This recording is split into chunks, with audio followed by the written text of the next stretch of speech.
అర్ధరాత్రి వరకు నిరీక్షించిన తండ్రి పట్టించుకోకపోవడం బాధ కలిగించిందని ఎమ్మెల్సీ దువ్వాడ శ్రీను కుమార్త హైందవి ఆవేదన వ్యక్తం చేశారు. నాన్నని కలవడానికి చాలా కాలం నుంచి ప్రయత్నిస్తున్నా స్పందించడం లేదని అన్నారు. గతంలో వినాయక చవితికి కలవడానికి వెళ్తే కొంతమంది తమను కలవకుండా అడ్డుకున్నారని హైందవి అన్నారు. నిన్న కూడా కేవలం నాన్నని కలవడానికే వెళ్లామన్నారు. అర్ధరాత్రి వరకు ఇంటి ముందే ఉన్నా ఆయన స్పందించలేదన్నారు. నాన్నతో కలవకుండా ఉండడానికి కారణం ఆయన ఇంట్లో ఉంటున్న మహిళే కారణమని దువ్వాడ శ్రీను కుమార్తె హైందవి స్పష్టం చేశారు.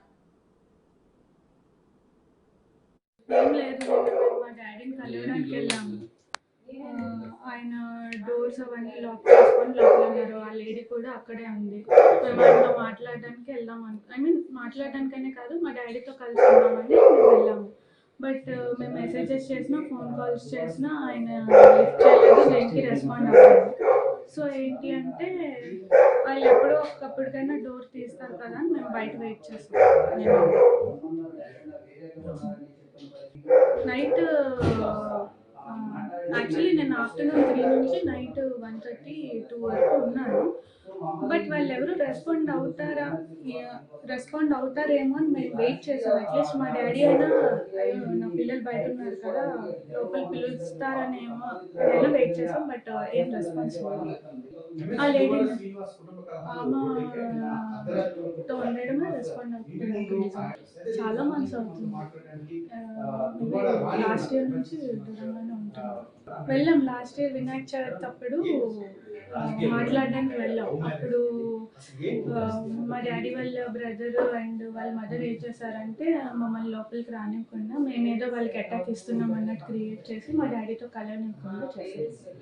సో ఆ తర్వాత మళ్ళీ మేము ఫోన్లో మెసేజెస్లో కాంటాక్ట్లో ఉన్నాం కానీ ఆయన ఏం రెస్పాండ్ అవ్వలేదు. తమను కలవడానికి ఓ మహిళ అడ్డుకుంటుందని ఎమ్మెల్సీ దువ్వాడ శ్రీను కుమార్తె హైందవి ఆవేదన వ్యక్తం చేశారు. అలాగే హైందని తల్లి ఉన్నారు, ఆవిడ స్పందించడం జరిగింది. ఒకసారి ఆవిడ మాటల్లో ఏమన్నారో చూద్దాం. అక్కడికి చేరడం వల్ల మేము ఇబ్బంది అవుతున్నాము. ఇన్నాళ్ళు ఏ ఎఫ్ఐఆర్ ఉందో ఏటుందో మేము ఆయన గొడవలు పడుతున్నప్పటికీ మేము ఆయన పేరెంట్స్ దగ్గర పలాసలో ఉండడం జరిగింది. ఎలక్షన్ ముందు ఆయన ఇక్కడికి రావడం జరిగింది. అప్పటి నుండి ఇక్కడే ఆవిడ ఉంటుంది అనేది మేము వింటున్నాము. ఆవిడ ఏంటంటే వీడియోలు తీసి పెట్టడం, చాలా తప్పుడుగా బిహేవ్ చేయడం. ఇప్పటికీ ఆవిడకి నాకు తెలిసిన 3 మ్యారేజెస్ కూడా అయ్యాయి. అలానే ఆవిడ ఇల్లీగల్ అఫైర్సే కాకుండా ఆవిడ వృత్తే అది చాలా దారుణంగా దాని మీద పబ్బం గడుపుకుని డబ్బులు గడించుకునే తత్వం ఆవిడ. కాబట్టి మేము పిల్లలు మేము కూడా ఇమీడియట్గా అలాంటి పనులు ఇక్కడ చేస్తే మా లైఫ్లు డ్యామేజ్ అవుతాయని ఒక ఆలోచనతోనే పిల్లలు నేను వెళ్ళి అక్కడ వాళ్ళ ఫాదర్తో మాట్లాడదామని చెప్పడం జరిగింది. అయినా ఆయన బయటకు రాకుండా లోపల ఉండిపోయి పిల్లలకు రోడ్డు మీద పెట్టడం జరిగిందండి. దీన్ని ఎట్టి పరిస్థితుల్లో పిల్లలు కానీ నేను కానీ ఆపేది లేదు. ఎందుకంటే ఇది ఆయన సొంతూరు కాదు.